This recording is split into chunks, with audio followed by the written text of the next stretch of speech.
Hey everyone, Judicial Watch President Tom Fitton here with our weekly update on social media. Thank you as always for joining us. So much going on. The aftermath of the debate continues to rock our republic as President Biden, I think it's fair to say, is hanging on to at least his title as nominee or putative title as nominee for president by his fingernails. And one might argue hanging on to the presidency by his fingernails. So we'll talk about the current crisis, new information about CIA interference in our elections. You're not going to believe what Judicial Watch, or maybe you will believe what Judicial Watch uncovered. Major decisions out of the Supreme Court, curtailing the deep state, the administrative state, and a massive victory for President Trump on immunity. Plus, we have an important new lawsuit on to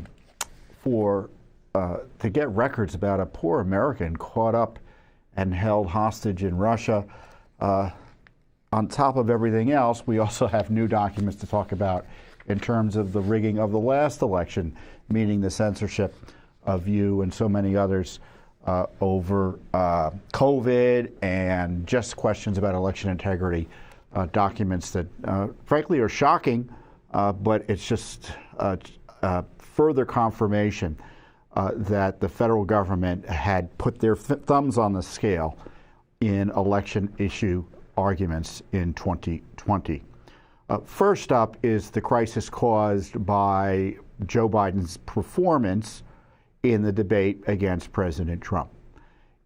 It's something that is no surprise to any serious person, anyone with two eyes, two brain cells, who have been watching Biden since, frankly, since before he became president of the United States. Many of us thought he didn't have the capacities to be president, not because we didn't like his politics, but because of his age-related, or I don't know what caused his cognitive decline. Could be age, could be something else, but clearly he had significant issues. And, you know, I raised this issue almost from the moment he was elected. The first major speech I gave at CPAC a few months after he was sworn into office highlighted these cognitive challenges, and of course the other challenges caused by the corruption of the DC-centric party that was taking over. Let's go to that. I guess I had a tweet about it, and then the video of the CPAC speech. There you are. I looked a little bit younger then. It was only 3 years ago. The personal corruption problems, obvious health challenges. Let's play the video. Look, I know there are all these challenges, but there is a way forward for conservatives. Here's the truth. The Biden administration is corrupt, but weak.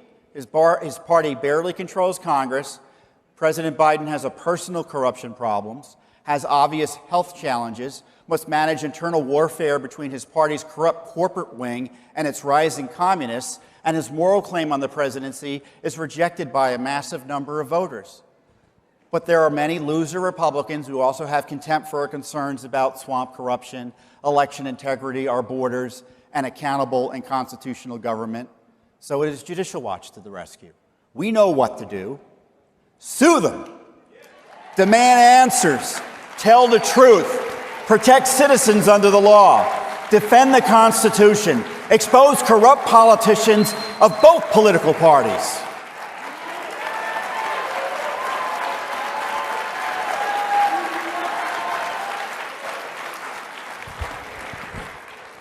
I have to have a note to myself here. Sue Fauci again.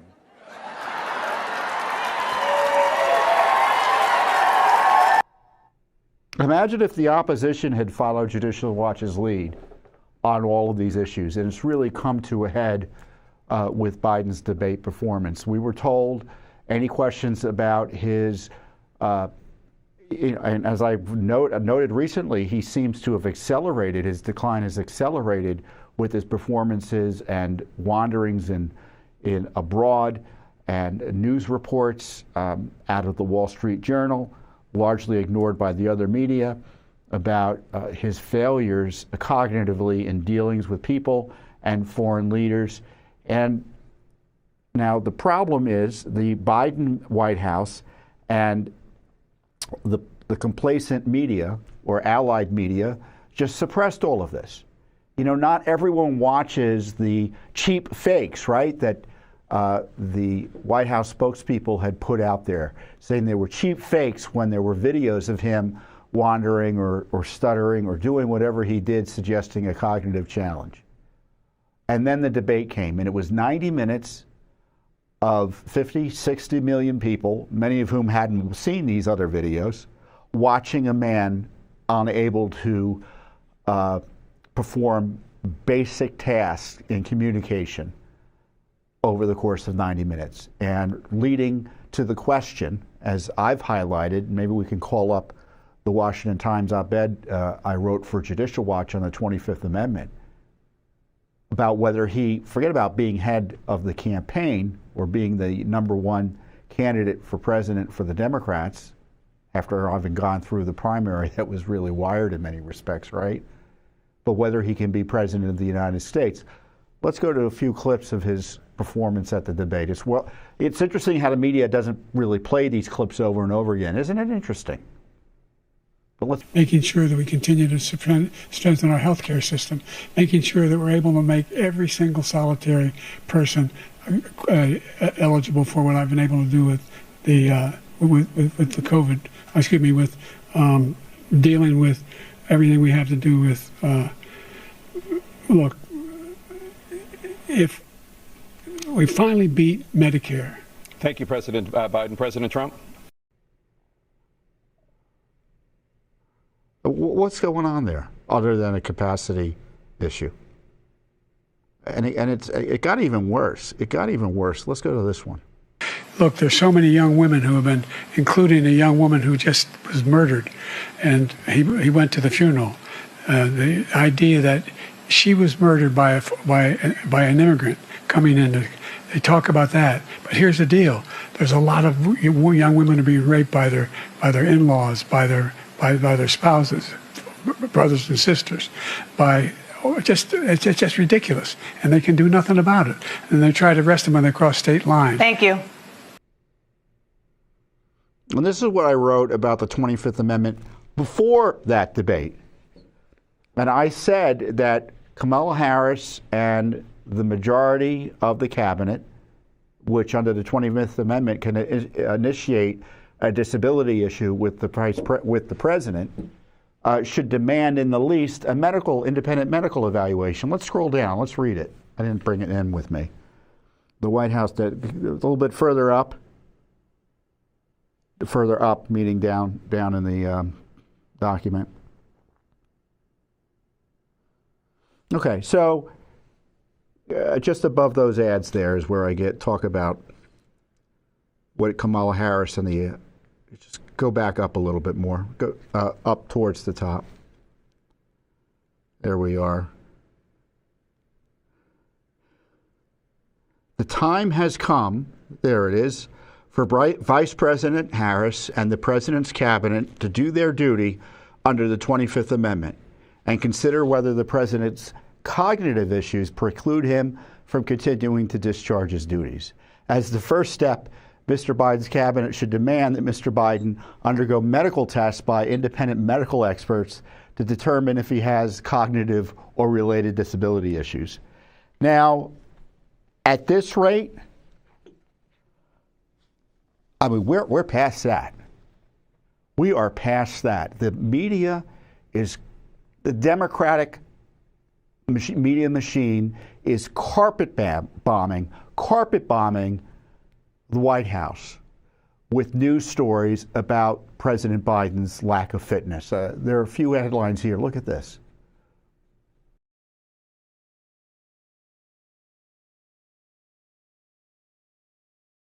Replace Joe Biden. Biden cannot go on like this.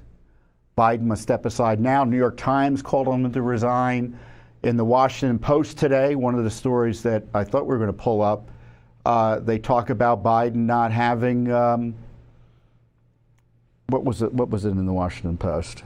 Let me get the headline here.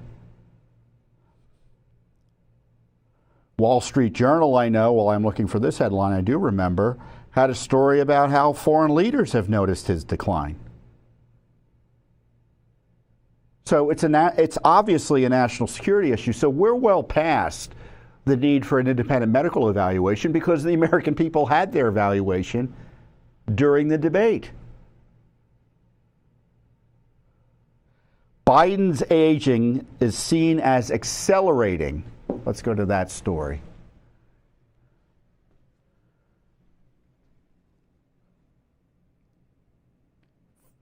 Aides, foreign officials, members of Congress, and donors say President Biden has seemed slower and more often loses his train of thought in recent months.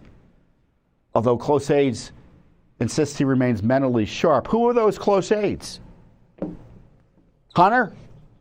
Guess what? You want to know what the Biden administration's on its last legs? Hunter Biden has been allowed into the White House to sit in on senior staff meetings. And is Hunter running the Biden White House? This felon under criminal investigation, facing criminal indictment out in California? Unregistered foreign agent? In hoc to foreign despots of all types, Chinese, Russian, Ukrainians. I talked about this issue on, who was I on? I was on with Carl Higbee on Newsmax the other day. Let's go there. Judicial Watch President Tom Fitton. Tom, this is like beyond what our founding fathers ever framed out for anything. And she's just not giving us answers about who the hell is running the country. Well, we know who's running the country, and it obviously isn't Joe Biden. And so the obvious answer is people close to him, his family members. Hunter is a felon, as you point out. He's facing criminal investigation from the Justice Department for perjury, at least he ought to be. Mm-hmm. And he's under indictment on federal charges related to taxes. And by all accounts, he's an unregistered foreign agent. And who knows who he's working for still. So it's one thing for him to be in there talking about a speech, but why should we be assured that that's the limit of his involvement in Joe Biden's governance? We should just presume he knows everything and is involved in the decision-making about how this country is being run. Mm-hmm.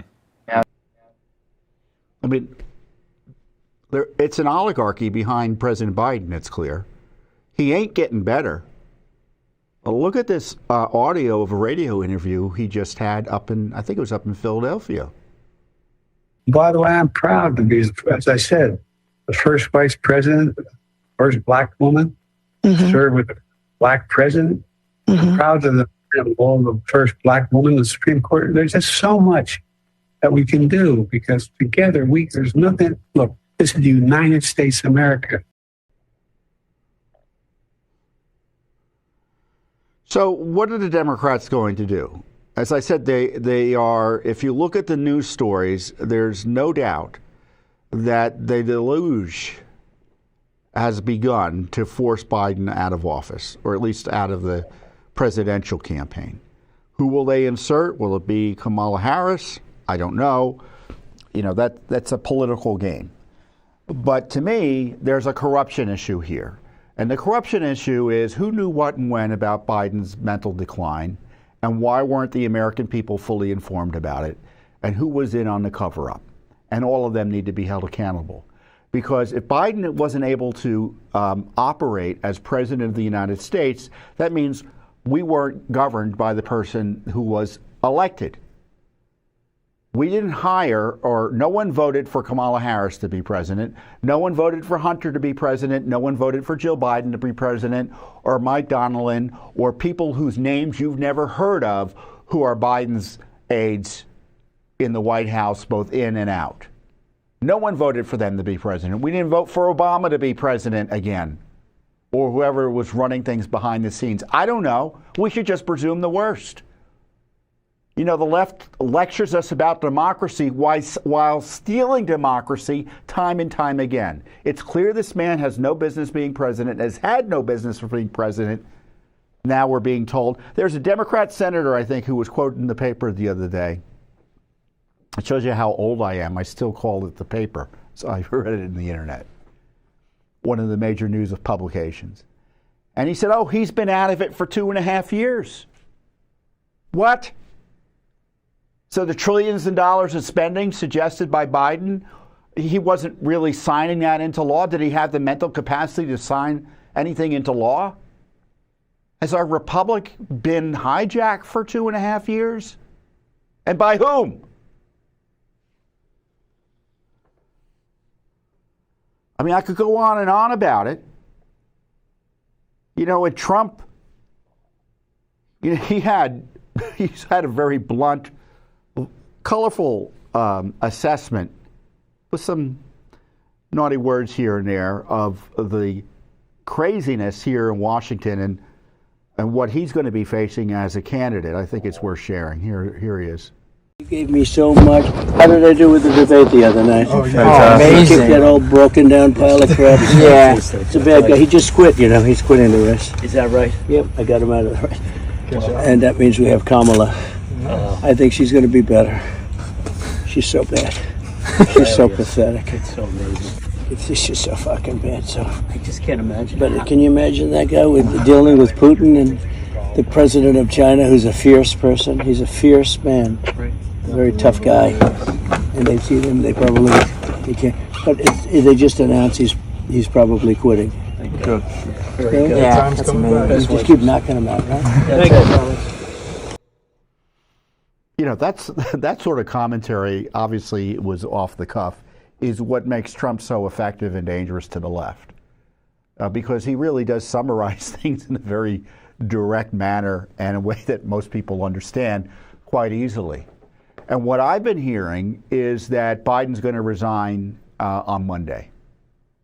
And I don't mean from the campaign. I heard he's going to resign from the presidency. And that tweet I put out there, and I didn't put it out there lightly, has 4 million views. A lot of people have been paying attention to it. And I had a video explaining a little bit about it the other day as well. Hey everyone, I got some news on Joe Biden. I've been hearing that he's going to resign on Monday. The information I have is pretty reliable. Sure enough, the Biden people are putting out there and leaking that he's considering not running for president, stepping aside from the campaign. But given the reasons for him having to do that, his cognitive fitness, it stands to the reason he's going to have to leave the presidency as well. So we'll see what happens, but in the meantime, we should be asking tough questions of Vice President Harris and his cabinet about what they knew and when, about what everyone now knows is his remarkable cognitive challenges that it looks like to many Americans make him unfit to be president of the United States. And the corrupt cover-up of his failure continues out of the White House. Here's his spokesman trying to explain it on a cold, or say that a cold covered it. Let's watch what she had to say there. How is it that the president was still tired 12 days after returning from Europe, had a cold, but then went to the Waffle House, and then the following day staged such a huge comeback that he gave those North Carolina remarks? Like, help us understand. Have you had a cold before? Of course I've had a cold before. So you probably, well, come on, Jackie. Let's be very, let's be. 12 days after he returned, though. But and you he also jet lag yesterday. Hold on a second. There's a cold, there's a jet lag. You combine that. He continues to work for the American people day in and day out, around the clock. Things happen. Things happen. Another part of the discussion, she says she forgot to mention he had jet lag too. 12 days after he gets back, he still has jet lag. And they mock you. They have contempt for you. And the same left that's in a tizzy right now, as I say, the left is carpet bombing the White House to force Trump off the campaign. Literally a week ago, plus, they were telling you were a nut job, a right-wing conspiracy theorist, if you thought anything other than what everyone now sees in plain sight, that he is unfit. He's fine. All this right-wing propaganda that his mental acuity has declined is wrong. President Biden has a photographic memory. He is sharp, intensely probing, and detail-oriented and focused. think there is so much misinformation, disinformation, as we've been talking about. You talked about the video of the president wandering, and it's not true. President Biden is taking this debate prep incredibly seriously. You will see a very energized President Biden. I can assure you of that. Joe Biden doesn't have any concerns about his mental fitness, nor do I. I've spent an incredible amount of time with Joe Biden. That's just the fade that the other side is pushing. You all have called this the cheap fakes video, and that's exactly what they are. They are cheap fakes video. What's going to be the accountability for the left media that lied? The politicians who've lied, who frankly still are lying, because there are some who are saying he should be left alone, even though privately, according to all the reporters I've been watching and talking to, you know, behind the scenes, they agree. They don't say Tom Fitton's right, but they certainly agree with the American people. I think there was a polling. I don't know if we're going to play that video. Do we have the video of the CBS poll? Reaction to the first presidential debate of 2024. The number of voters who say President Biden has the cognitive ability to serve has dropped from 35% earlier this month to 27% after the debate. That's the lowest number since CBS began asking voters that question last September. Nearly 3/4 of all registered voters now say he shouldn't be running. And nearly half of Democrats say he shouldn't remain the nominee, an extraordinary number for an incumbent who didn't face a competitive primary. We should also note that half of all voters also say former President Trump does not have the cognitive health to serve. Voters give former President Trump a significant edge, though, when asked which candidate explained his ideas clearly, inspired confidence, and appeared presidential. So what do you think? You know, and I'd be interested in your views below. What should happen? Should Biden resign from the presidency, or should he just pull back from the campaign? As I said in one of the clips earlier, I don't see how he can pull back from the campaign and still remain president. Because the only reason to pull back from the campaign is an acknowledgement that the American people don't have confidence in his ability to continue to serve as president. And if that's the case, he should resign from the presidency. And if he still refuses to do so, they should institute the 25th Amendment trigger against him. And the way that would work is the majority of the cabinet and the vice president could send a note to Congress that he has a disability. He immediately becomes removed from office. The Vice President Harris becomes acting president. And if Biden disagrees, he can send a note, and within 4 days, he has to do it within 4 days, send a note, and then Congress would then decide by a vote of 2/3 in each house whether or not he needs to be removed. So that's the 25th Amendment process. Do I think we're even going to get there? I don't. As I said, I'm hearing he's going to resign from the presidency. I think it's pretty much the current wisdom he won't be the nominee at this point. Really extraordinary developments. And it didn't have to be this way. And it's the result of this corrupt system we have here in Washington, D.C., that seeks to jail a man for non-crimes, President Trump, while protecting Joe Biden from any accountability. And yes, this isn't a political issue. This is a government corruption issue, that this man was able to be president with virtually no oversight, despite everyone knowing or should have knowing or were in the position to know. And if they didn't know, meaning they should have been thrown out for incompetence, that he was incapable of performing the functions of President of the United States. I thought the debate was just going to be a nothing burger, because typically presidential debates don't move the needle one way or the other much. And even as I watched Joe at the debate, it wasn't a surprise to me. So it's like, oh, he's acting like he's been acting the last few months, just out of it. And of course, once you take a step, and of course, I'm used to it, but tens of millions of Americans aren't used to it. And that's why it caused such a firestorm, because now Democrats are concerned that he will drag them down. I mean, it wouldn't surprise me if the Democratic Party just gives up on the presidency in terms of not putting a lot of resources into that into that race and just trying to save themselves in the lower races by deploying assets in the Senate or the House or wherever else they want to shore up their defenses. I mean, that's what happens when I know at the congressional level and the senatorial level, you know, the big money, they look at races, and if a race is winnable or within margin and it's an important race, they'll throw a bunch of money at it. But sometimes there are Democrats or Republicans who are in races where there's no chance of them winning, and essentially the party apparatus abandons them. They don't provide money and resources. And that may be where the presidency ends up, or at least the campaign. But who knows? Who knows what's going to happen? And that's a dangerous situation for America to be in. Because as we highlighted earlier, and I've been highlighting, the world is watching. Russia's watching, China's watching, Iran's watching, Cuba's watching, Venezuela's watching, our friends are watching, Hezbollah and Hamas, the terrorists, are watching. And right now, there's no one running the store. I mean, we can't be confident that Biden's able to make any decision in a rational way.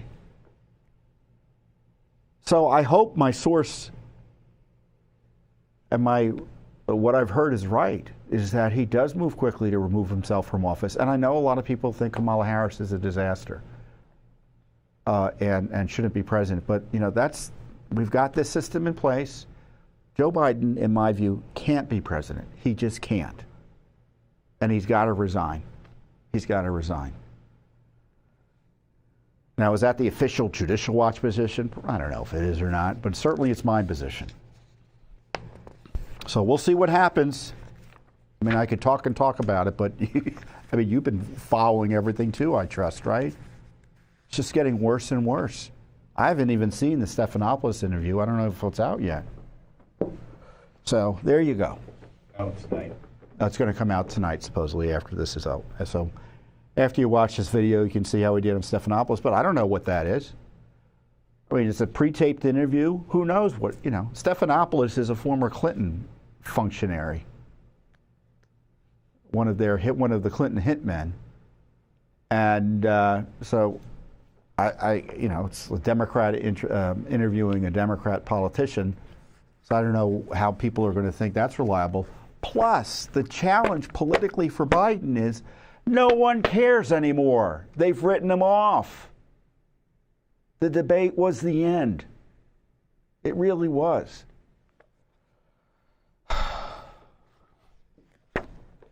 So let's see what happens next week. In the meantime, pray for America. Really, pray for America. I hope you had a happy Independence Day. I don't know if you saw our video where I read the Declaration of Independence for July 4th. You should go watch it. Remind you why we're fighting. And a lot of the issues about what the founders were worried about were covered by the Supreme Court in the term that most recently closed. And the biggest issue, at least when it came to government corruption, I would submit, is the ruling that vindicated President Trump and may upend all of the prosecutions against him, which was the immunity ruling by the Supreme Court of the United States. And I got into it a little bit on Fox Business the other day in terms of discussing it. Let's go to a quick summary in my discussion with Charles Payne. Just feels like maybe the Supreme Court has taken it upon themselves to take back the three branches of government, right, to take back what rightfully belongs to judicial and legislative branches, and that they've somehow lost over the years. Just your thoughts on that, just a sort of rebalancing of the way the founders, the structured, our government, our system of government. Well, you know, it's interesting. The left is complaining about the president having these extreme powers to do whatever he wants. And then they attack the Supreme Court for curtailing the executive branch's powers to arbitrarily make up rules as they go along in regulatory areas, not subject to court scrutiny as they should be under our constitutional system. And then, of course, you have the jury trial rights asserted on behalf of those victimized by the administrative state. So in many ways, these are big victories for civil liberties. And, you know, the separation of powers, the president being allowed to be president, the Congress being allowed to be Congress, the courts being allowed to be courts, those were set up by our founders to protect our liberties. Yes. So this is a way to protect our constitutional system. And, you know, I just hope that Garland reads the writing on the wall, shuts this down. Frankly, that case in Miami may go out as well, given his decision-making on the documents occurred when he was president. Yeah. So this immunity case by the Supreme Court is one of the most important cases the court has ever issued. And I don't say that lightly. No president has ever been prosecuted for his official acts while in office. And that was the question before the court. Could a former president be prosecuted for his official acts while in office? It's never happened before. And President Trump and his defenders, and I count myself among those who thought he had the better argument, was that under our constitutional system, you can't prosecute a president for being president of the United States. It's pretty darn simple. And the Supreme Court largely agreed with me. This was the statement I issued. I don't know, did we pull up the statement? I think it's worth pulling up. We'll kind of summarize the debate on the issue. And it was, as I note in the statement, it was a common sense ruling. And of course, the left went apoplectic about it. Apoplectic? Yeah, apoplectic. Yeah. Now I sound like Joe Biden. Today's common sense Supreme Court immunity ruling, it wasn't today, it was last week, is a victory for former President Trump, the U.S. Constitution, and the rule of law. The Biden administration's political decisions to try to put Trump in jail for simply being president was unsurprisingly rejected. Make no mistake, the Supreme Court is imposing a virtually insurmountable burden on Jack Smith in his vicious pursuit of Trump over the election and document disputes. The unprecedented charges against Trump were frivolous to begin with, and after that decision should be shut down completely by the Justice Department. So that was a big victory, and I want to spend some time with you on the case. And this is the opinion. It is a total of, oh, well, I can't do the adding. Anyway, it looks like it's well over 100 pages.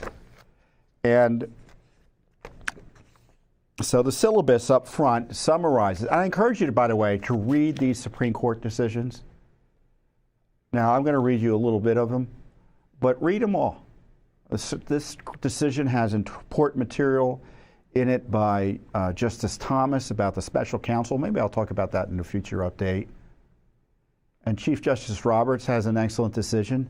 The crazy dissent in part by Justice Sotomayor, even though it has some outrageous material in it, there's some interesting law in it. And it's, you know, you should read the dissents and understand what the other side is, because sometimes the other side has interesting points that make you think, oh, well, maybe this decision isn't as good as I think it is, or it helps you rethink your position and such. So if you're a student of the Constitution or you love the Constitution, these Supreme Court decisions usually are an accessible way of understanding these big debates. And don't trust the media to describe them fairly to you. I mean, practically speaking, they can't, even if they wanted to, given the time constraints and constraints in how much they can convey in a print publication or even online. So, you know, do the homework yourself for the Constitution and your republic. So in the beginning of the case, in the beginning of the opinion, there's a syllabus, which kind of is a summary of the holdings in the case. And let me read you a little bit part of the syllabus. It held, under our constitutional structure of separated powers, the nature of presidential power entitles a former president to absolute immunity from criminal prosecution for actions within his conclusive and preclusive constitutional authority, and he is entitled to at least presumptive immunity from prosecution for all his official acts. There is no immunity for unofficial acts. Why on earth would anyone be upset by that conclusion? I don't know. So if you do something outside the law, unofficial, that has nothing to do with your office, you can be prosecuted.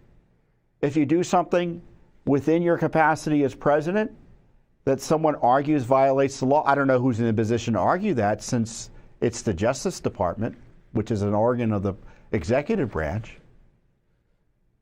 I mean, the left wants us to prosecute or be able to prosecute former presidents every time they disagree with them politically on the exercise of their official acts, because so many official acts by the president are disputed. And if you're doing something that is overturned by the courts, arguably you're doing something, let's say Biden's student loan programs, where he was spending money that he wasn't authorized to spend to forgive tens and hundreds of billions of dollars in student debt. Those were overturned, or at least partly overturned, by the Supreme Court. He continues to assert the right to do that, and he keeps on doing it. Under their theory, he should be prosecuted. Of course, that can't be the case. If a court overturns and disagrees with your exercise of your official power, that makes you subject to criminal prosecution? It's absurd.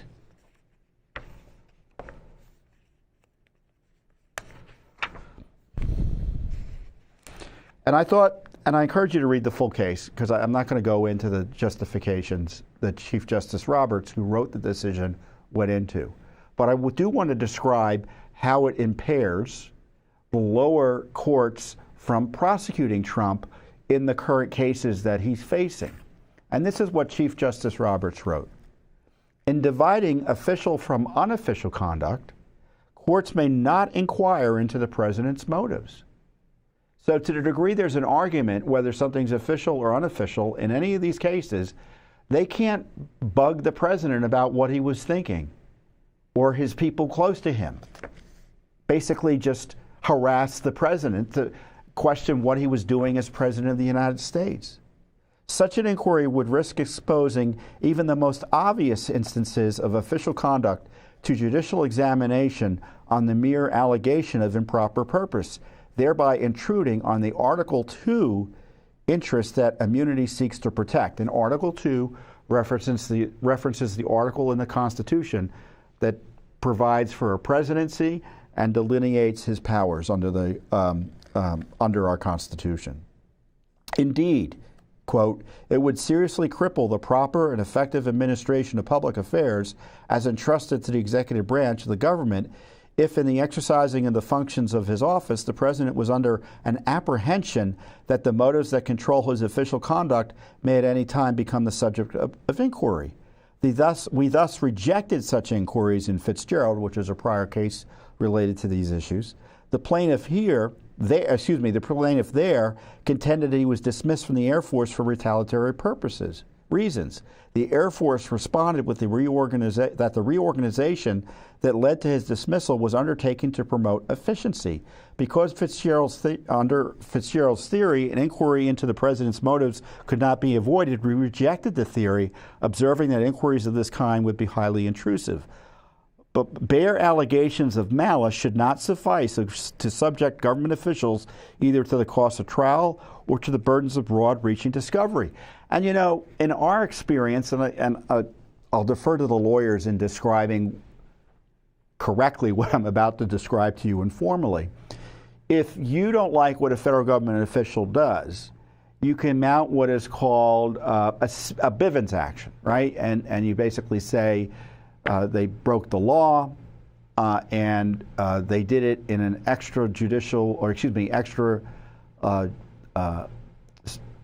in a way that is beyond what the law allows and what their office, beyond the powers of their office. I guess that's my way of saying it. And it's not even a Bivens claim. You can file all sorts of other claims against government officials at the federal level over violations of your rights or claims you have against them.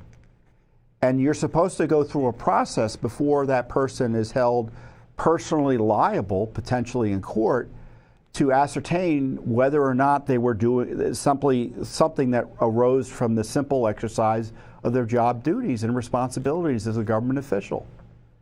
So you can't even get to that next step to sue them and bring him into court unless you figure out whether they did something in their personal capacity or official capacity.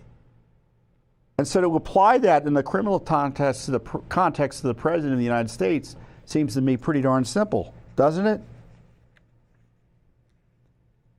But the President has a little more protections than your average bureaucrat. So just because you don't like what he did, as Chief Justice Roberts says, you just can't go in there and start harassing him. This is what drives the left crazy here. Nor may courts deem an action unofficial merely because it allegedly violates a generally applicable law. For instance, when Fitzgerald contended that his dismissal violated various congressional statutes and thus rendered his discharge outside the outer perimeter of Nixon's duties, it was a case against Nixon, we rejected that contention. The Supreme Court did. Otherwise, presidents would be subject to trial on every allegation that an action was unlawful, depriving immunity of its intended effect. And then later he gets into the core cases or the core issues at issue here. And so these are the issues that the lower courts are going to have to figure out given the immunity fight that has, given the immunity decision that was just issued. So Chief Justice Roberts and the majority, 6-3, said the president is presumably immune on the issues for which he's being charged as it relates to January 6th. Specifically, his communications with the vice president that they're trying to outlaw and say, well, he was doing that in his private capacity. And obviously the court said, well, the only two nationally elected government officials in the country, their communications presumably have something to do with the powers of the presidency, so not so fast. Again, presumptively immune. You can't go into the president's motives, and nor can you, according to Roberts, use other official acts by the president as evidence against him in these fights about whether another act is official or unofficial. So I don't know how they're going to beat Trump on that. And then the issue of the electors and his work on the electors. The Biden Justice Department goons are saying that, oh, that's completely private. And the Supreme Court noted, well, Trump says he's president. He had a right to, as president, figure out whether federal election law was being affected and being advanced through the Electoral College debates. How is that overcome? You just can't say it's personal. The presumption is he's immune.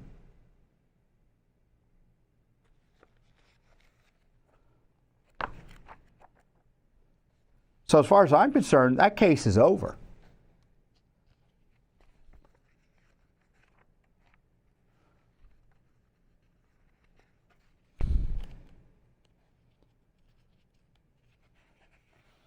The case in Florida, as far as I'm concerned, is over as well. That's over the sham documents issue. I mean, the decision to keep those records was made according to the Justice Department when Trump was president. It's an official act. Up in New York, that prosecution, the sham Judge Ed Goren's prosecution with Bragg. No, Judge Merchant's prosecution, excuse me. And Goren is the other Democrat judge. Judge Merchant's prosecution, that conviction, that's done. If the Supreme Court's decision has any meaning, it's done. Because core aspects of the evidence, the core evidence was communications by the president in the Oval Office, acts in the Oval Office. Presumptively official. And the Supreme Court required an analysis before anything else happened. And that wasn't done. Judge Merchant just blew it all off when the presidential immunity issue was raised. Now that case has to be undone. At least that's the way I understand it. So all of those cases, and of course the Fani Willis case in Georgia is an echo of the January 6th case up here by Jack Smith in D.C. So that's done too. Or at least it ought to be done. So these cases should end, or at least in the least be upended by this Supreme Court decision. Now they're going to keep on keeping on, right? But we'll see. Maybe the Justice Department will decide to follow the rule of law rather than politics and just shut it all down.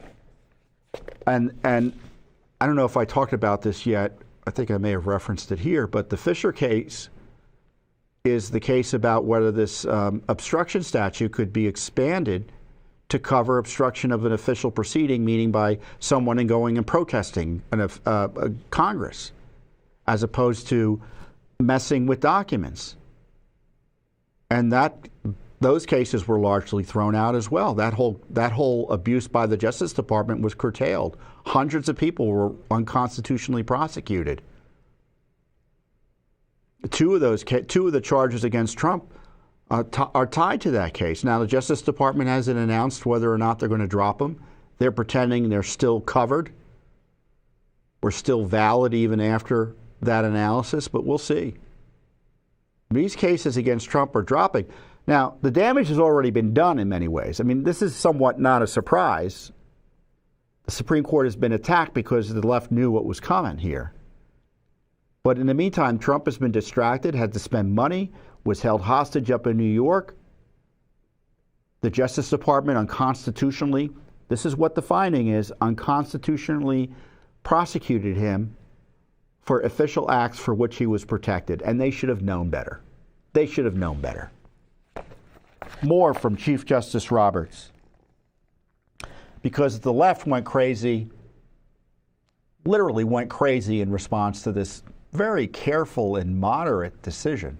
I don't think it went far enough. I don't think Trump should be harassed at all for doing anything official while he was president, or have to answer to any his prosecutor in his own Justice Department.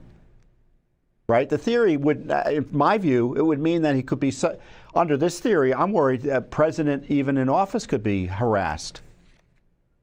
So doesn't go as far as I want it to go. For the left, they went crazy at it. They said, well, now presidents can go and have people killed, which is absurd. Look at this. Zoe Lofgren, a longtime Democrat in the House, said this about the Supreme Court decision. I guess, theoretically, President Biden, acting within the scope of his official duties, could dispatch the military to take out the conservative justices on the court, and he'd be immune. I mean, you can see why it looks like I'm going to go crazy there. I mean, that's absurd. And unfortunately, she was getting that talking point from Justice Sotomayor. And here's what Chief Justice Roberts talked about, or responded to her with. Unable to muster any meaningful textual or historical support, the principal dissent suggests that there is an established understanding that former presidents are answerable to the criminal law for their official acts. Conspicuously absent is mention of the fact that since the founding, no president has ever faced criminal charges, let alone for his conduct in office. And accordingly, no court has ever been faced with the question of a president's immunity from prosecution. All of our nation's practice establishes on the subject, all that our nation's practice establishes on the subject is silence. Coming up short on reasoning, the dissents repeatedly level variations of the accusation that the court has rendered the president above the law.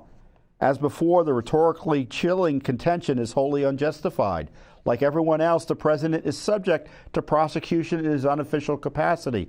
But unlike anyone else, the president is a branch of government, and the Constitution vests in him sweeping powers and duties. Accounting for that reality and ensuring that the president may exercise those powers forcefully, as the framers anticipated he would, does not place him above the law. It preserves the basic structure of the Constitution from which the law derives. The dissent's positions in the end boil down to ignoring the Constitution's separation of powers and the court's precedent, and instead fear-mongering on the basis of extreme hypotheticals. where the president feels empowered to violate federal criminal law. And it's interesting, in those extreme hypotheticals, one of them wasn't, oh, we could have a president who decides to sick his Justice Department on his number one political opponent and try to jail him based on fraudulent interpretations, novel interpretations, First Amendment protected civil discourse, jail him just like Putin might. Isn't that interesting that Justice Sotomayor didn't think that was a likely outcome of this immunity?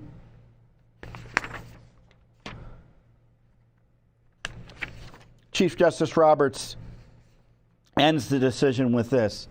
The case poses a question of lasting significance. When may a former president be prosecuted for official acts taken during his presidency? Our nation has never before needed an answer. But in addressing the question today, unlike the political branches and the public at large, we cannot afford to fixate exclusively or even primarily on present exigencies. In a case like this one, focusing on transient results may have profound consequences for the separation of powers and the future of our republic. Our perspective must be more far-sighted, for the peculiar circumstances of the moment may render a measure more or less wise, but cannot render it more or less constitutional. Our first president had such a perspective. In his farewell address, George Washington reminded the nation that a government of as much vigor as is consistent with the perfect security of liberty is indispensable. A government too feeble to withstand the enterprises of faction, he warned, could lead to the frightful despotism of alternate domination of one faction over another, sharpened by the spirit of revenge. And the way to avoid that cycle, he explained, was to ensure that government powers remain properly distributed and adjusted. It is these enduring principles that guide our decision in this case. The president enjoys no immunity for his unofficial acts, and not everything the president does is official. The president is not above the law, but Congress cannot criminalize the president's conduct in carrying out the responsibilities of the executive branch under the Constitution. And the system of separated powers designed by the framers has always demanded an energetic, independent executive. The president, therefore, may not be prosecuted for exercising his core constitutional powers, and he's entitled at a minimum to a presumptive immunity from prosecution for all his official acts. The immunity applies equally to all occupants of the Oval Office, regardless of politics, policy, or party. I think that's pretty persuasive. This may be the most important decision on separation of powers, presidential power, in the history of the court. It's never been addressed before. You are a witness to history. And I encourage you to read this decision completely. It vindicates President Trump. It doesn't give him everything he wanted. It still subjects him to certain court scrutiny for his actions as president, as they dispute the partisans in the Justice Department, whether he acted in a private or official capacity in some of these issues, but the presumptions with him in terms of immunity. And that's a significant hurdle for the prosecutors to overcome, and they may not even be able to begin the process given how far out on a limb they are. These cases should never have been brought, and now the left has confirmed immunity for the President of the United States and his official acts. Now, Obama should be happy, because he can't be prosecuted for some of the crimes he committed, I think, under the cover of official immunity. The sedition against Trump, the spying on Trump, Biden's invasion. He could have been prosecuted for that invasion under any fair reading of what he did as president, what his people did. Now it's going to be hard to prosecute him for that and other, what I would consider to be criminal acts, but for his official immunity. You don't hear the left talking about that.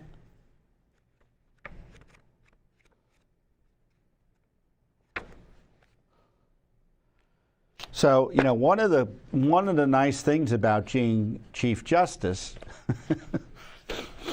is that you get to, if you're in the majority, if the chief is in the majority, he gets to pick who writes the decision. If he's not in the majority, the most senior, I think the rule is the most senior justice in the majority otherwise picks. So if the chief isn't in the majority, the senior justice who is in the majority picks. But otherwise, the chief picks. And of course, he picked himself to write that important immunity decision. And he also picked himself to write what is going to be, I think, a significant decision in the in our republic in terms of the rule of law, the powers of the administrative state, again, and the right to govern ourselves. I think I had a tweet about this decision, this so-called Chevron related decision that just came down at the end of the Supreme Court's term. Let's go to that tweet. It was a tweet about the, well, anyway, I don't think we have it.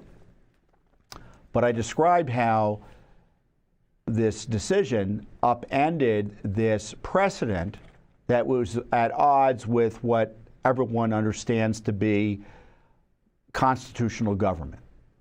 And previously, the courts had been deferential under the so-called Chevron precedent to agencies when they made decisions in applying law written by Congress.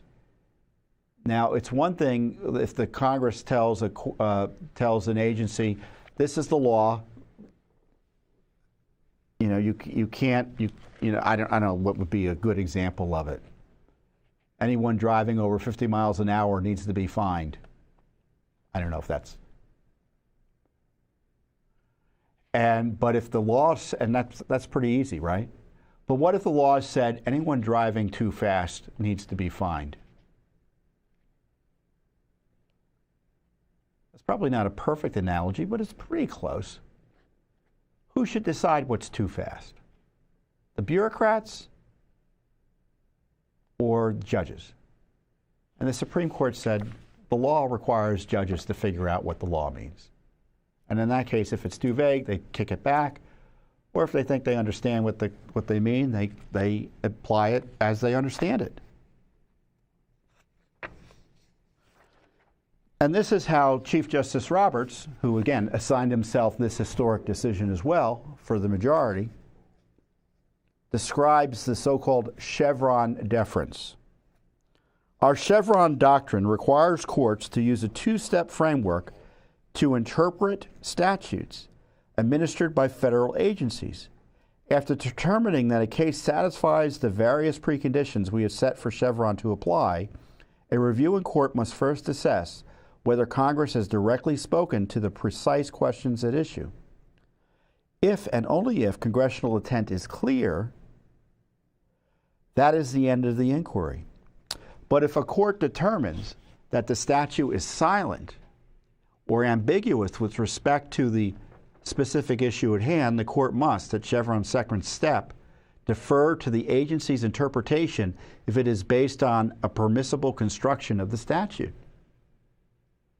The reviewing courts in each of the cases before us applied Chevron framework to resolve in favor of the government challenges to the same agency rule.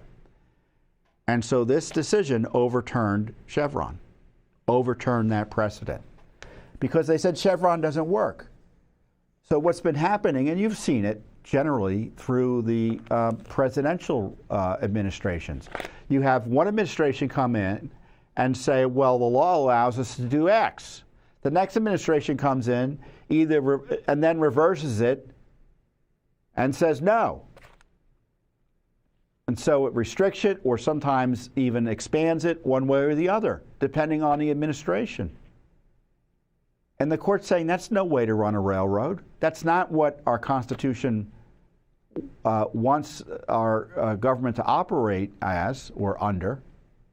That sort of feckless, bureaucratic, arbitrary and capricious and political action in areas of ambiguity. We don't allow bureaucrats just to figure out what the law is. That's the role of the judiciary. I mean, essentially, under Chevron, the executive branch was allowed to be the legislature, the executive, obviously, and the judiciary all at once. And the court kind of ceded their judicial function to the bureaucracies under the Chevron deference doctrine. And Chief Justice Roberts explains kind of the background as to why this was so outside what the law requires, not only constitutionally, but what federal law required the court to do in terms of handling administrative action.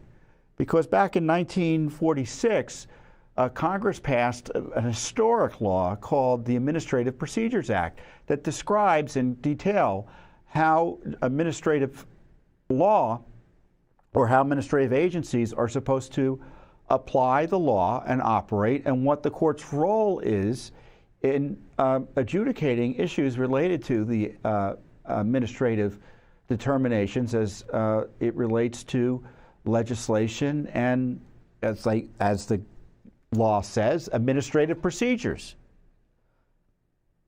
Chief Justice Roberts on page 13, for those of you following along. Congress in 1946 enacted the APA, the Administrative Procedures Act, as, quote, a check upon administrators whose zeal might otherwise have carried them to excess, not contemplated in legislation creating their offices. It was the culmination of a comprehensive rethinking of the place of administrative agencies in a regime of separate and divided powers. In addition to prescribing procedures for agency action, the APA delineates the basic contours of judicial review of such action. As relevant here, Section 706 directs that to the extent necessary to decision and when presented, the review in court shall decide all relevant questions of law, interpret constitutional statutory provisions, and determine the meaning of or applicability of the terms of an agency action. It further requires courts to hold unlawful and set aside agency action, findings, and conclusions found to be not in accordance with law. The APA thus codifies for agency cases the unremarkable yet elemental proposition reflected by judicial practice dating back to Marbury, which is Marbury versus Madison, the case that established judicial power or described it for the first time in American history at the Supreme Court level, that courts decide legal questions by applying their own judgment. Now, you heard me describe the Chevron deference, right? Can't you see just in that analysis how Chevron deference is completely at odds with the federal law? So this wasn't like this decision overturning the Chevron deference doctrine wasn't the judiciary aggrandizing onto itself power that Congress did not foresee or grant. It was actually vindicating the congressional decision to have the judges figure out what the law means. So I don't understand what any of the complaints are about.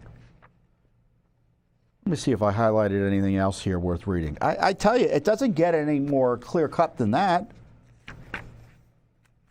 You know, and the court spends a lot of time, and I encourage you to read all the decisions. Justice Gorsuch has an excellent concurring opinion, kind of describing this, frankly, the dishonesty of those complaining about the decision to overturn Chevron. But it's a major development for those of us concerned about the rule of law and your right to govern yourselves. I mean, do you want unelected bureaucrats just deciding what Congress wrote with no check by judges? They get to decide an ambiguous section of the law, and judges have no say of whether that is what the law actually means? Of course not. And the left is upset about this because they rely on Chevron deference to do things that the law doesn't allow them to do. They read a vague section of the law as an opportunity to expand government power in ways never contemplated by the underlying statute. We've seen that time and time again. And as Justice Roberts, Chief Justice Roberts goes through, and the other justices, and you can look at all sorts of commentary on Chevron. It's one of the most widely discussed decisions in the history of the court. that even the courts have kind of started to run away from Chevron and all sorts of other cases. I mean, this is just the final nail in the coffin on Chevron. I mean, for instance, the court has said there's a major questions doctrine, that when a statute authorizes certain government action, it doesn't follow that the federal government can do anything they want based on the statute. Like in the case of the laws related to the administration of student loans, it doesn't follow that Congress meant the president to have the ability to forgive $500 billion in debt. Major questions. To the degree there's an assignment of a major power to the president and his administration, it's got to be clear. And if it ain't clear, you can't do it. And Chevron reaffirms that. I mean, look at the Clean Air Act. I don't know if it's going to overturn the Clean Air Act. Chief Justice Roberts says that prior decisions based on Chevron deference, and I don't know enough about that famous Massachusetts case where the Clean Air Act was read to allow or even require the regulation of carbon dioxide because of climate change. It's not a pollutant in any sense of the word.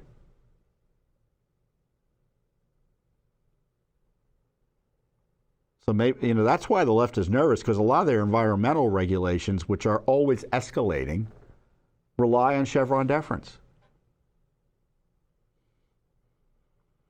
So the climate scam artists, those seeking to increase the powers of the deep state, they're all angry. They're all angry right now because they can't jail Trump the way they wanted. They can't jail conservatives the way they wanted because there are many other people protected by these immunity agreements. They can't harass corporations and the private sector the way they wanted as a result of the Chevron agreement, the Chevron decision. So good news. Now, was the court's term perfect? No. It punted on First Amendment censorship. It punted on the right to life in certain areas. Kind of avoided the issue. And the decisions were all over the place. And it wasn't necessarily a left-right fight. It was even the right side of the court was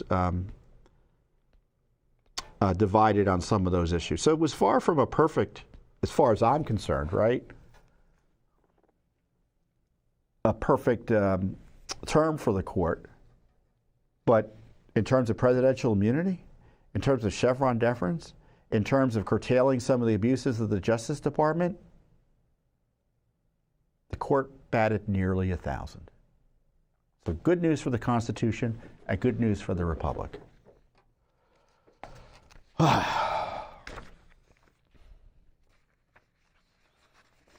Oh, I did have the immunity ruling press release here.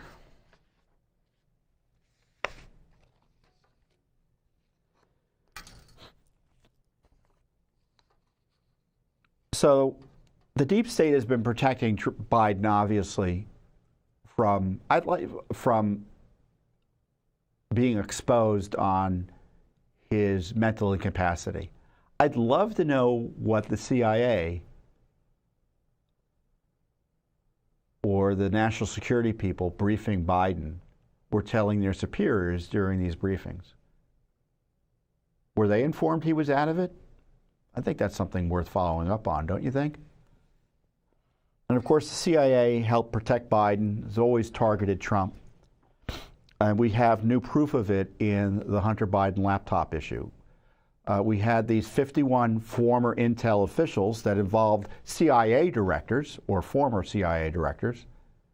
According to a new report from Congress, even contractors, people who were working for the CIA, falsely imply that the Hunter Biden laptop was government disinformation. And that material, that letter, was released just before the debate. It was a Freudian slip. It was a Biden campaign operation. It wasn't an independent action by disinterested people. It was set up by the Biden operation through Tony Blinken, who worked with former Clinton supporter, Obama's appointee, Mike Morell, obviously a Biden supporter, to provide cover for Joe Biden on the Hunter laptop, which showed that Biden was a liar when he said he wasn't involved in Hunter's business, and Hunter's business was the business of racketeering. And that letter, that 51 former Intel deep state letter, helped provide further justification to suppress and censor this information just before the election. And Joe even mentioned it in the debate. We found out that the CIA rushed approval of this letter in a way that I've never seen before. Judicial Watch headline, FOIA lawsuit emails show CIA rushed approval of infamous Hunter laptop letter by 51 former Intel officials before the election.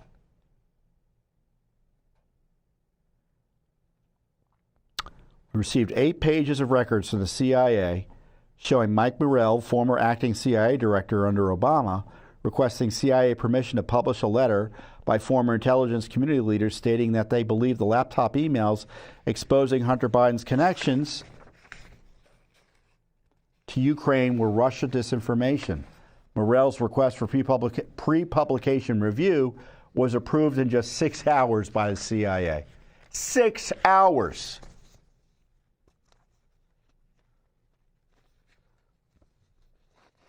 They can't just get the pre-publication review operation at CIA can't decide what to get for lunch in 6 hours. Congress separately found that this pre-publication request was sent all the way upstairs and even shown to top leaders of the CIA, including, it looks like, the CIA director under Trump, who looked to be, even though an appointee of Trump, an anti-Trumper in essence. So we sued for the records, and this is the email we received from Mike Morell, sent at 6:36 a.m. in the morning to the CIA Publications Classification Review Board with a copy to Mark Polymeropoulos, a former CIA senior intelligence officer. This is a rush job. It needs to go out as soon as possible. He literally called it a rush job. This is 5 days after the New York Post article on the laptop.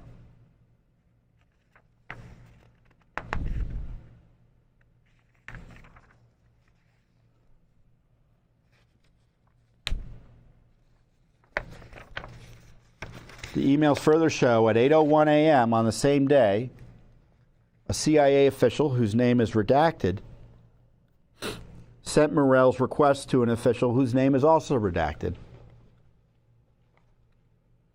Below is a high-profile, high-alert action item for 19 October. Why is it a high alert? What's the emergency other than an election? Former DD-CIA Michael Morell, so a recognition of his powerful prior position, submitted for review the attached manuscript public statement on the Hunter Biden emails. Morell advised us that this article was co-authored with former DO officials, Mark Polymeropoulos, and that many former senior and working level officials from across the IC will sign and then be made public. PCRB has determined the manuscript contains no classified information. So that's 2 hours. They figured out nothing to see here. We have this board that meets to figure out whether or not there's anything classified. And we've met before business hours in response to this request from the Biden operation. At 11:44, 5 hours and 8 minutes after Morell sent the request, someone says you can notify Morell. And then it goes out an hour later, so that's 6 hours in total. Morell's told, world record, the Pre-Publication Classification Review Board completed its review of your article. The board determined it contains no classified information. Agency approval for publication, this material does not represent agency endorsement or verification of the work. These documents are astounding. That the CIA would turn around a campaign document like this for Joe Biden's team in 6 hours is insane news. That was my statement. Absolutely insane. I can't believe this. I mean, we have some significant experience at Judicial Watch with pre-publication review issues. The idea that they would turn this around effectively in less than 2 hours at the break of dawn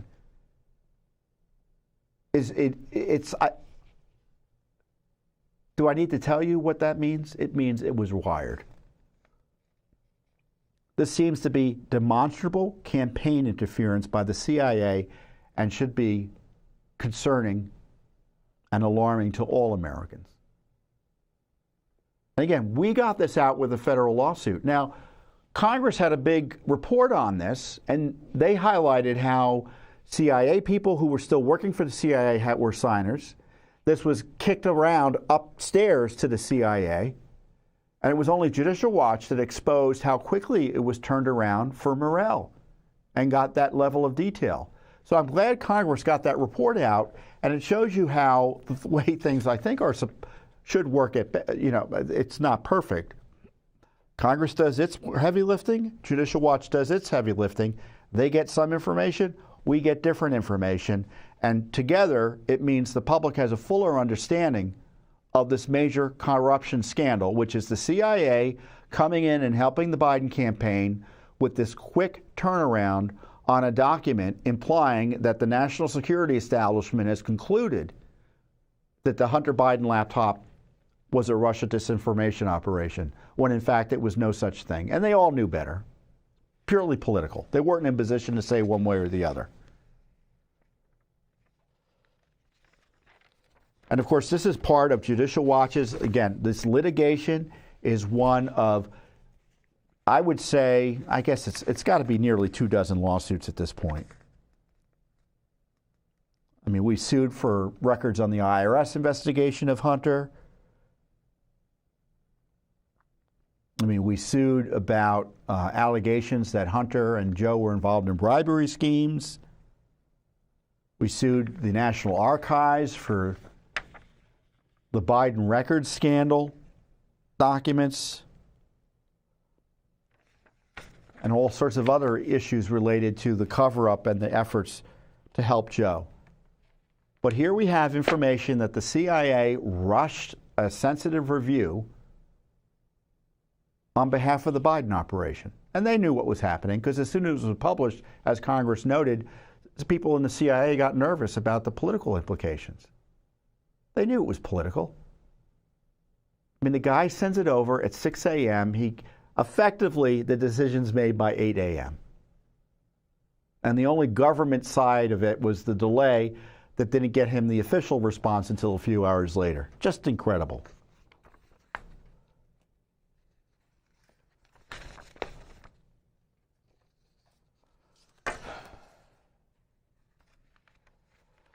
You know, and of course, all of that was part of the censorship operations of Twitter at the time. It fit in nicely with the FBI giving a heads up to Facebook and Twitter and such. Oh, well, there's Russia disinformation coming down the pike. You should be on alert on it. And sure enough, this information comes out. This letter gets published, and they start deleting and censoring the New York Post story and other information about the Hunter Biden laptop. And Judicial Watch uncovered more documents about this type of censorship, thanks again to another Judicial Watch lawsuit. It shows that state election officials in the days before and after the 2020 election were flagging online content deemed, quote, misinformation and sending it to the Center for Internet Security, a DHS government-funded nonprofit, and CISA, the Cybersecurity and Infrastructure Security Agency, which is an agency of the Department of Homeland Security, and the Election Integrity Partnership, which is a front for all the censorship operations. Again, it was a Judicial Watch lawsuit that exposed all of this.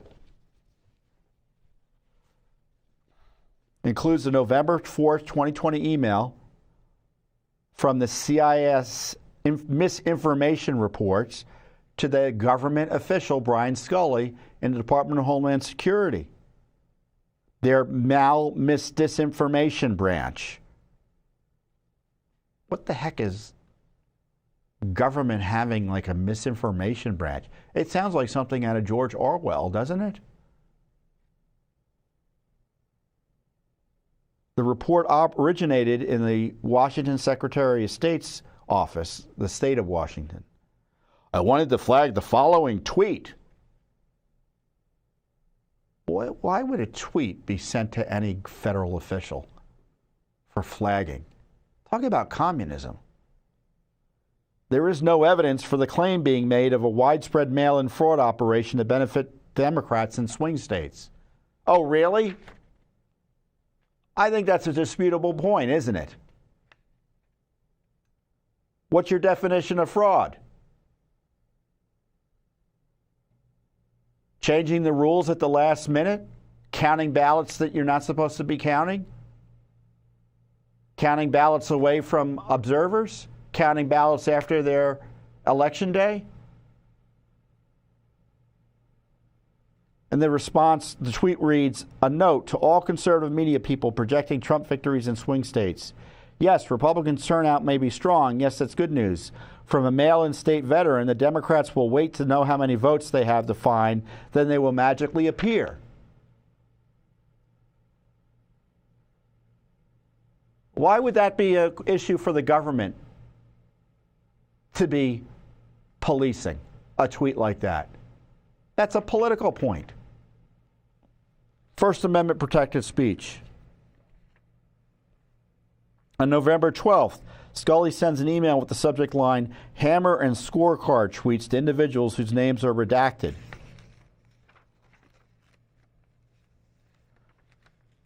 So you had the federal government sending around tweets that he didn't like. Hammer and scorecard, I don't remember what that was about. I think those were questions about the computer tracking or, the computer, the voting machines.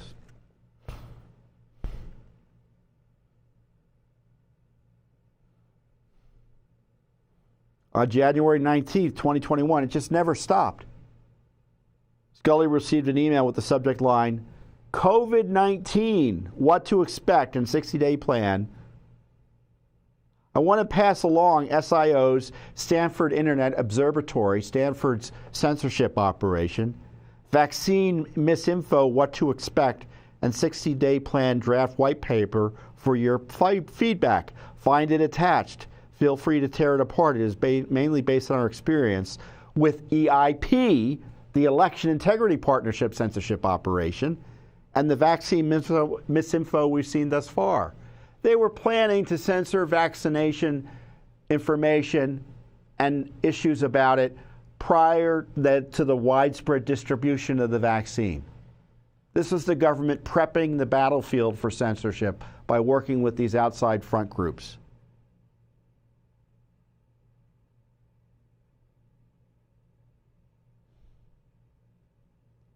On November 2nd, 2020, a person at Facebook's U.S. Politics and Government Outreach, whose name is redacted, replies to misinformation reports at that CIS front group, CC's the government official Scully at CISA,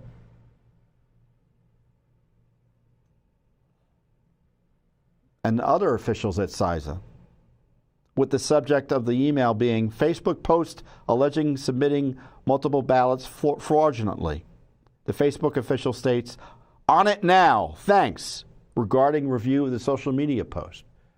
So basically, the government goons or their fronts were telling Facebook to censor something, and Facebook says, we're on it.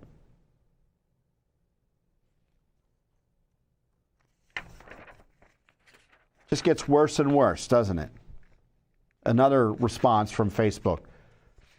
Regarding review of a social media a social media post reported by a government official in Kentucky. Received and looking into this. confirming this is closed out and the Secretary of State has been notified.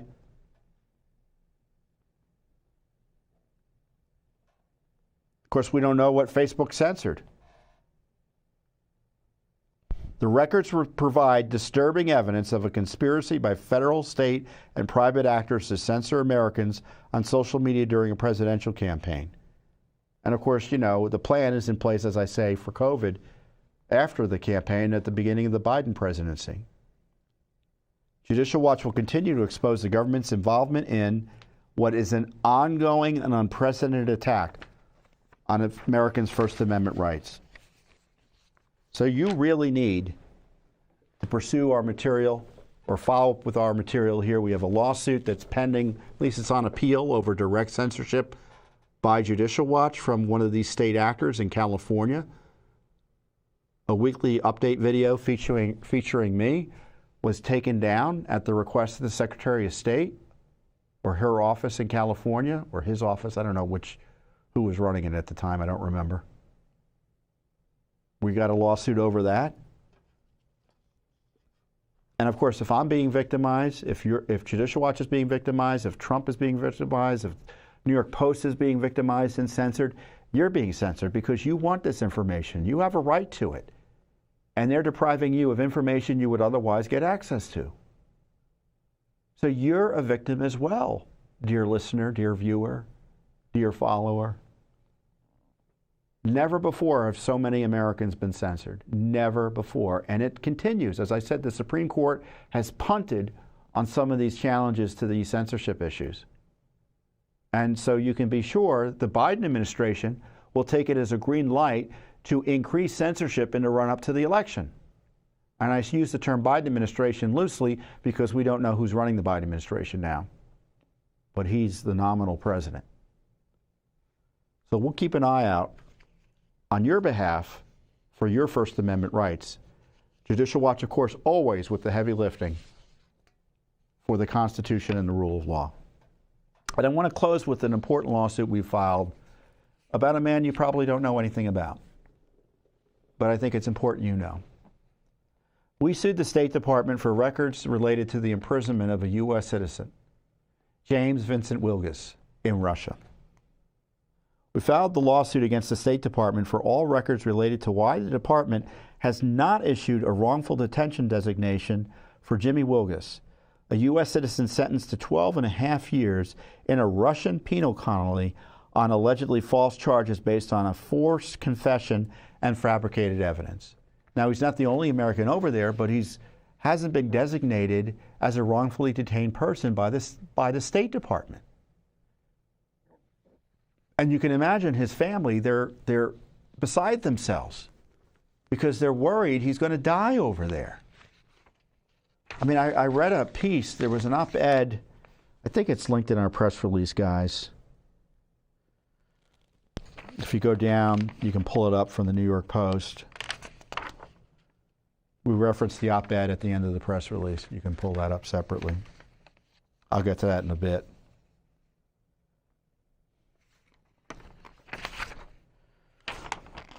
On November 7th, 2016, so he's already been in jail for a long time. And jail is a nice way of putting it. Wilgus, an American musician living in Russia with his Russian wife, was arrested and charged with indecent exposure in an area in Russia that Wilgus' family said he had never visited, according to a March 31st, 2023 report by CBS's local affiliate here in Washington, D.C. So we've asked for records about the designation of Wilgus' detention as wrongful as defined by the Robert Levinson Hostage Recovery and Hostage Taking Accountability Act and all related communications. So obviously, unless this law is triggered, it's going to be harder to get him out. And we want to know, and certainly the family wants to know, and they're very grateful for this lawsuit, you can be sure, why the government's kind of been sitting on this. I mean, for all this talk about Russia bad, when Russia is bad, in this case specifically, it's given a free pass.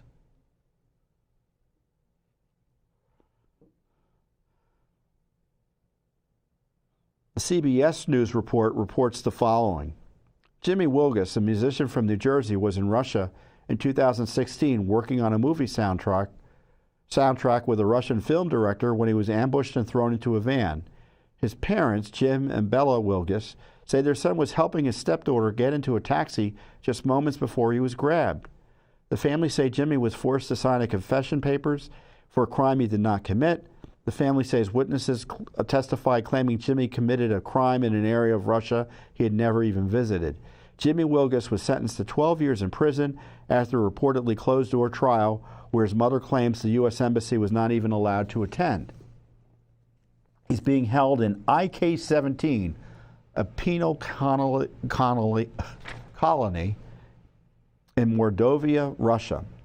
According to Radio Free Europe, since Wilgus was in prison, there reportedly have been at least 9 other Americans detained by Russia and 2 notable prisoner swaps between the United States and Russia involving Americans detained well after his imprisonment. According to the report, there are discussions about other prisoner swaps. However, Wilgus is not among those mentioned. Now, Wilgus's family in an op-ed writes the following. I don't know if we've been able to bring up the op-ed. Do we have it yet? We're proud to say IK-17 has failed to break Jimmy's spirit and will, but it has destroyed his health. He now suffers from a spinal issue, osteochondrosis, as well as a failing liver and hypertension that wasn't present prior to his incarceration. So this guy's going to die. I mean, that's how I read this. And that's why the family, I'm sure, is desperate to get him out and get better attention to him. Jimmy Wilgus, who may be very well die in captivity in a Russian prison, deserves support from the State Department. And the State Department's refusal to turn over records about the agency's handling of Wilgus's case is concerning, to say the least.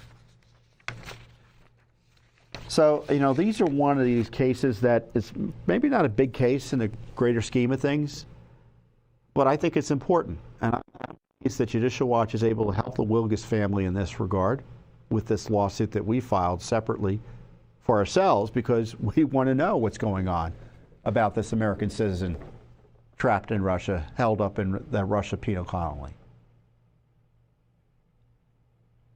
And where's our State Department? And this began years ago. Still no action. So pray for Mr. Wilgus, pray for his family, and hopefully we get some documents, and hopefully the mere request and lawsuit for documents may spur action from the State Department to provide him the designation that elevates his status and at least puts him in the discussion points publicly about the release of American, what I would call hostages there, because that's essentially what's happening. The Russians are taking hostages in order to get some of their bad guys out here that the U.S. has detained, not only here in the United States, but over in Europe, because Putin sends bad guys out to do bad work, either to kill people, spy improperly, other things like that. So it's an important little case, and I hope we get some justice here for the family. And I'm sure you do as well. So there is so much going on. We covered a lot today. I encourage you to share this video with as many people as possible. There is so much information here about the current crisis with Joe Biden in the White House, the immunity issue, the effort to compromise their election by trying to jail Trump and how that's suffered a setback thanks to the Supreme Court, the reassertion of liberty and law in the Chevron Doctrine case, the exposure of censorship by the government, the exposure of the CIA's interference in our elections, and poor Mr. Wilgus, the American citizen held hostage in Russia, it looks like. And if you like this work, if you think this work is important and you want more of it, I encourage you to support Judicial Watch. Go to judicialwatch.org, make a donation, and if you already have supported Judicial Watch, I encourage you to do so as well. Oh, so my colleagues are reminding me it's my anniversary. This week is my anniversary. 26 years at Judicial Watch. Can you believe it? There you see a picture of me then and a picture of me now. A little bit older, a little bit grayer, a little bit wiser. What's the Bob Dylan song? I was younger then, I'm older than that now. And I tell you, I'm looking forward to more decades at Judicial Watch, working with all of my excellent colleagues here, with your support to uncover government corruption, expose government corruption, educate Americans about what their government's up to, defend the rule of law, and promote constitutional government and our great U.S. Constitution. America is worth defending. America is worth using all the tools available to us under law to protect our rights and civil liberties. And we do that with your support. So I've been here 26 years. Judicial Watch is celebrating this month our 30th anniversary. 30 years as America's #1 government watchdog group. And we only are able to do it with your support. So once again, I encourage you to support our work, and I'll see you here next time on the Judicial Watch Weekly Update. Thanks for watching. Don't forget to hit that subscribe button and like our video down below.